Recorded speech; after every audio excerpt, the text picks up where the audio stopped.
Hello বন্ধুরা, welcome back to my channel. বন্ধুরা, আমি অনেক দিন পর আজকে তোমাদের সঙ্গে আবারও চলে এসেছি নতুন একটা রেসিপি শেয়ার করতে। অ্যাকচুয়ালি অনেক দিন দিয়ে আমি তোমাদের সঙ্গে কোনো রেসিপি শেয়ার করিনি, কারণ কি কিছু প্রবলেম ছিল। তো আস্তে আস্তে সব কিছুই তোমাদের সঙ্গে শেয়ার করব। তো আজকে অনেক দিন পর এলাম, আমারও খুব ভালো লাগছে তোমাদের সঙ্গে অনেক দিন পর আবারও একটা রেসিপি শেয়ার করতে চলে এসেছি। তো একদম নতুন একটা রেসিপি আমি শেয়ার করতে চলে এসেছি, একদম নতুন ধরনের। অবশ্যই তোমরা একবার এই রেসিপিটা বাড়িতে ট্রাই করো। আশা করছি তোমাদের রেসিপিটা খুবই ভালো লাগবে। তো চলো আমি এই রেসিপিটা কিভাবে বানিয়ে ফেলেছি তোমাদের সঙ্গে শেয়ার করি। তো দেখো, এখানে প্রথমেই আমি নিয়ে নিয়েছি 3টে টমেটোটাকে আমি সিদ্ধ করে নিয়েছি। তো এই রেসিপিটা বন্ধুরা আমার ছেলের টিফিনের জন্য আমি বানিয়েছিলাম। তো তখন ভাবলাম যে চলো, নতুন একটা রেসিপি যেহেতু আমি বানাচ্ছি, তো তোমাদের সঙ্গে কেনই বা না শেয়ার করে থাকি। তো যার জন্য আমি তোমাদের সঙ্গে শেয়ার করতে চলে এসেছি। অবশ্যই পুরো ভিডিওটা তোমরা দেখো, আশা করছি তোমাদের খুবই ভালো লাগবে। তো দেখো, টমেটোর উপরে যে খোসাটা আছে সেটাকে আমি এইভাবে ছাড়িয়ে নিচ্ছি। আর হ্যাঁ, আরেকটা কথা বন্ধুরা, এই ভিডিওটা কিন্তু পুরোপুরি তোমাদের দেখতে হবে, স্কিপ করা যাবে না। তবেই কিন্তু তোমরা মানে এই সুন্দর রেসিপিটাকে বাড়িতে বানিয়ে উপভোগ করতে পারবে। একদম সেম টু সেম এরকম প্রসেসে বানাবে, আশা করছি তোমাদের খুবই ভালো লাগবে। তো দেখো, টমেটোটাকে আমি খুব ভালো করে গ্রেট করে নিয়েছি। ঠিক এইভাবেই একটা চামচের দ্বারা এইভাবে গ্রেট করে নিয়েছি। তোমরা ভাবলে এটাকে মানে হাতের সাহায্যও করতে পারো। তো আমি এটাকে চামচের দ্বারা গ্রেট করলাম। তো এর উপরে আমি দিয়ে দিচ্ছি একটু পরিমাণ মতো লবণ, দিয়ে এটাকে আমি খুব ভালো করে মাখিয়ে নিচ্ছি।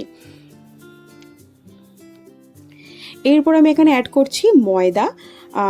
আর বন্ধুরা, এই ময়দাটা কিন্তু মানে প্রথমে আমি অল্প করেই অ্যাড করেছি, তোমরা দেখতে পাচ্ছ। এরপরে কিন্তু আমি অল্প অল্প করে আরও অ্যাড করব, এবং সঙ্গে দিয়ে দিচ্ছি একটুখানি গমের আটা। দুটো মিক্সিং করে আমি এটাকে মাখিয়ে নিচ্ছি, এবং একসঙ্গে অনেকটা দিচ্ছি না, অল্প করে করে আমি এটাকে মাখাবো। কতটা পরিমাণে লাগবে সেই বুঝে আমাকে এখানে অ্যাড করতে হচ্ছে। তো এটাকে আমি খুব ভালো করে মাখিয়ে নিচ্ছি। অল্প একটু আটা এর সঙ্গে অ্যাড করলে ভালোই হয়, কিংবা তোমরা যদি মনে করো যে অনলি ময়দাতে করবে, তো ময়দা দিয়েও তোমরা এটাকে কমপ্লিট করতে পারো। তো দেখো, আমি আবারও এর মধ্যে একটু ময়দা দিচ্ছি, দিয়ে এভাবে আমি এটাকে খুব সুন্দর করে একটা ডো বানিয়ে নেব।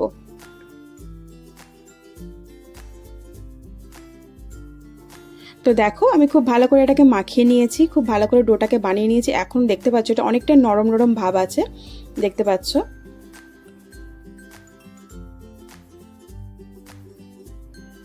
তো ঠিক এরকমই নরম নরম করে ডোটাকে আমি বানিয়ে নিয়েছি, এবং এরপর এটাকে একটু এয়ার টাইট করে কিছুক্ষণের জন্য অবজারভেশনের জন্য আমি রেখে দিলাম।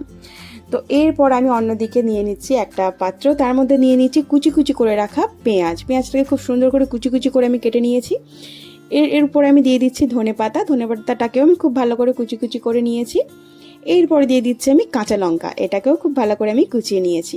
তো দেখো, আমি আমার পরিমাণ অনুযায়ী লঙ্কা এখানে ইউজ করছি, তোমরা তোমাদের পরিমাণ অনুযায়ী লঙ্কা ইউজ করো। দিয়ে দিয়েছি আমি পরিমাণ মতো এর মধ্যে লবণ, দিয়ে এটাকে আমি খুব ভালো করে মাখিয়ে নেব।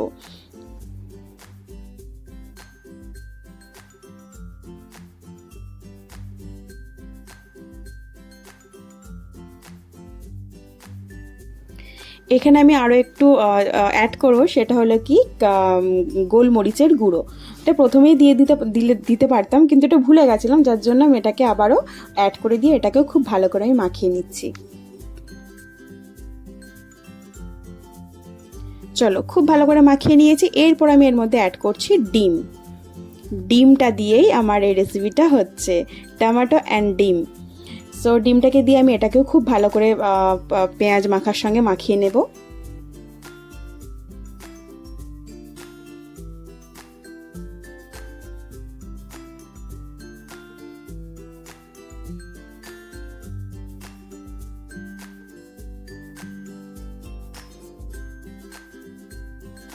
তো চলো, একদম সুন্দর করে আমি ডিমটাকে মাখিয়ে নিলাম।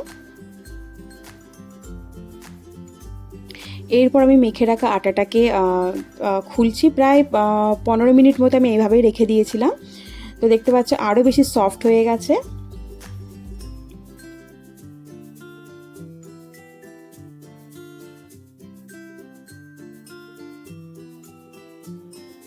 চলো, এরপর আমি এটাকে একদম ছোট ছোট করে, খুব ছোট ছোট না, ঠিক মিডিয়াম সাইজ করে করে এইভাবে কেটে নেব। আর আরেকটা কথা, আমি কিন্তু এখানে একটু সাদা তেল ইউজ করেছিলাম। যখন মেখেছিলাম তখন আমি একটু সাদা তেল ইউজ করেছিলাম, তো সেটা আমি স্কিপ করে গেছি। তো ঠিক দেখো, এইভাবে আমি ছোট ছোট করে এটাকে একটা শেপ বানিয়ে নিচ্ছি। আর অনেকটাই নরম হয়ে গেছে, এটা তোমরা দেখে বুঝতে পারছো আশা করছি। তো চলো, একদম 9 পিস লেচিটাকে আমি কেটে নিয়েছি, 9 পিস হয়েছে। তো এটাকে আমি খুব সুন্দর করে বানিয়ে নেব। কিভাবে বানাচ্ছি অবশ্যই তোমার প্রসেসটা এবার দেখতে থাকো। তো এরপর আমি লেচিটাকে বেলনির সাহায্যে বেলবো।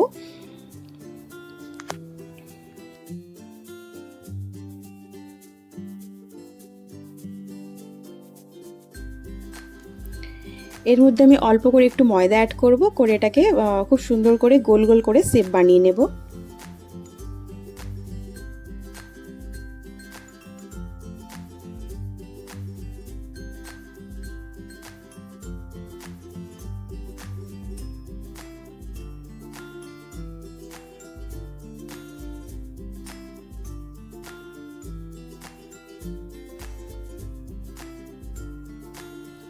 চলো, এরপর আমি এর উপরে একটা ব্রাশের সাহায্যে সাদা তেল আমি খুব সুন্দর করে ব্রাশ করে নেব।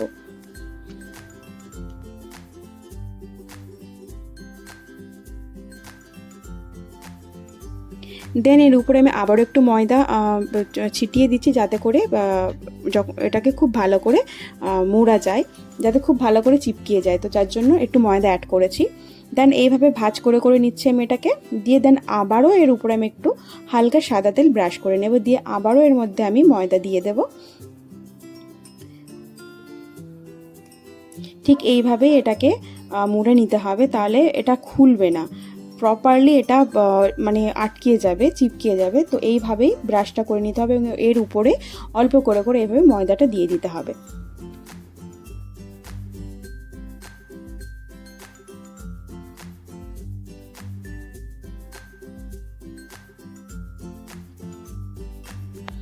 এরকমই এটা চৌকো করে নিতে হবে, তাহলে শেপটা একদম চৌকো টাইপ হবে, দেখতে আরও ভালো লাগবে। তো দেখো, ময়দা দিয়ে আমি এটাকে খুব ভালো করে ফের বেলনি দিয়ে বেলে নেব।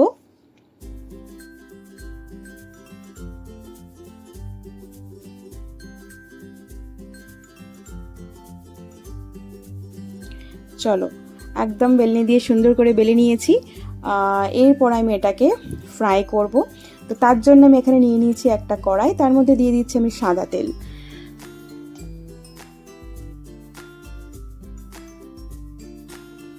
তেলটা একটু গরম হতেই এর মধ্যে আমি দিয়ে দেব পরাঠাটা, কিন্তু তার আগে দিয়ে দেব যে সুন্দর করে আমি ডিমটা মাখিয়ে রেখেছিলাম, সেই ডিমের মধ্যে আমি পরাঠাটাকে খুব ভালো করে মানে এদিক ওদিক করে লাগিয়ে নেব ডিমটা, দেন আমি তেলের মধ্যে ছেড়ে দেব। এরকম করে অবশ্যই একবার ট্রাই করো, অবশ্যই, এবং আমার কথা কিন্তু মনে পড়বে, এতটুকু আমি বলতে পারি। তো এরকম যদি তোমরা মনে করো সকালে ব্রেকফাস্টেও করে খেতে পারো, এবং ভাবলে যদি স্ন্যাক্স টাইপ করেও কিছু খেতে মানে মন চায়, তো সেটাও করতে পারো। তো দেখো, খুব ভালো করে একটা সাইড হয়ে গেলে আমি এটাকে উল্টিয়ে দেব।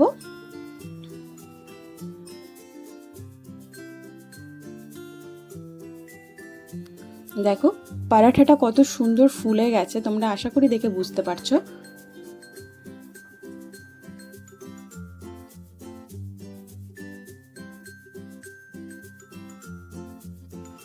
তো চলো, দুটো সাইড আমি খুব ভালো করে ফ্রাই করে নিয়েছি, ঠিক এইভাবেই এটাকে ফ্রাই করে নিতে হবে। আর সেম প্রসেসে আমি আরগুলোকেও ফ্রাই করে নেব।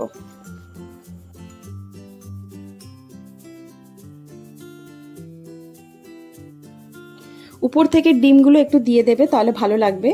একটু পেঁয়াজ কুচি, একটু ডিম উপর দিয়ে দিয়ে দিলে তাহলে কি উপরটাতেও খুব ভালো করে কভার হয়। তো তার জন্য একটু উপর থেকে এগুলো দিয়ে দিও। দেন এরপরে এটাকেও আমি উল্টিয়ে নেব, ঠিক সেম প্রসেসেই আমি এগুলোকে বানিয়ে নিচ্ছি।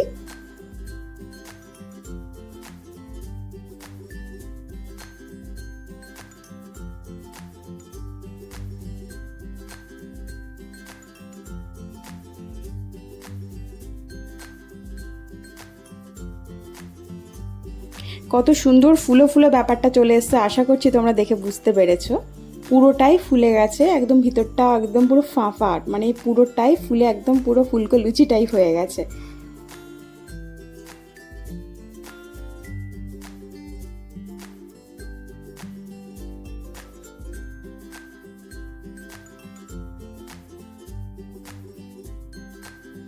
তো চলো, এটাকে আমি ফ্রাই করে নিলাম। কালারটাও দেখে বুঝতে পারছো কত সুন্দর একটা কালার এসছে। তো অবশ্যই বন্ধুরা তোমরা এটাকে ট্রাই করো, আশা করছি তোমাদের খুবই ভালো লাগবে এবং বারবার এই সেম রেসিপি তোমাদের বানিয়ে খেতে ইচ্ছা করবে। আর সত্যি কথা বলতে আমরা প্রত্যেক দিন নর্মাল রুটি, নর্মাল পরাঠা তো খেয়েই থাকি, তো এরকম একটু অন্য রকম টাইপ যদি কিছু আমরা ট্রাই করি তো আশা করছি তো কারোর খারাপ লাগবে এরকম তো মনেই হয় না। তো চলো অবশ্যই তোমরা এটা একবার ট্রাই করে আমাকে কিন্তু কমেন্টে জানাতে ভুলো না যে তোমাদের অ্যাকচুয়াল রেসিপিটা কেমন লেগেছে, তাহলে কিন্তু আমি আরও বেশি খুশি হব। কমসে কম এটা তো মনে হবে যে চলো আমার রেসিপিটা থেকে কেউ ট্রাই করলো এবং তার নিশ্চয়ই ভালো লেগেছে, আর ভালো লাগবে গ্যারান্টি। তো চলো একদম ডান, রেডি হয়ে গেছে। এরপর কিন্তু আমি এটাকে সার্ভ করব, তার জন্য আমি এটাকে প্লেটেও নিয়ে নিয়েছি এবং গরম গরম এটাকে সার্ভ করতে হবে, তবেই কিন্তু খেতে খুবই ভালো লাগবে। আর তোমরা যদি মনে করো এর সঙ্গে এটা নর্মাল খাওয়া যাবে, এর সঙ্গে কিছু লাগে না, আর যদিও তোমরা মনে করো একটু কেচাপ দিয়ে খাবে তো সেটাও খেতে পারো, ঠিক আছে। তো আমি আমার ছেলেকে এটাকে টিফিনে দিয়েছিলাম, ব্রেকফাস্টের টিফিনে দিয়েছিলাম, তো নর্মালি এটাই আমি ওকে দিয়ে দিয়েছিলাম, ও তো খুব খুশি হয়েছে খাবারটা খেয়ে। তো চলো অবশ্যই বন্ধুরা তোমরা এটা ট্রাই করো এবং আমাকে জানিও তোমাদের কেমন লেগেছে। আর হ্যাঁ, অবশ্যই আমার রেসিপিটা ভালো লাগলে অবশ্যই একটা লাইক, কমেন্ট এবং শেয়ার করে দিও। আর যারা আমার চ্যানেলে নতুন আছো অবশ্যই আমার চ্যানেলটিকে সাবস্ক্রাইব করে আমার পাশে থেকো এবং পাশে থাকা বেল আইকনটি প্রেস করে দিও, যাতে করে আমার দেওয়া প্রত্যেকটা ভিডিও তোমাদের কাছে সবার আগে পৌঁছে যায়। তো চলো সবাই ভালো থেকো, সুস্থ থেকো, দেখা হচ্ছে আবার নেক্সট অন্য কোনো ভিডিওর সঙ্গে।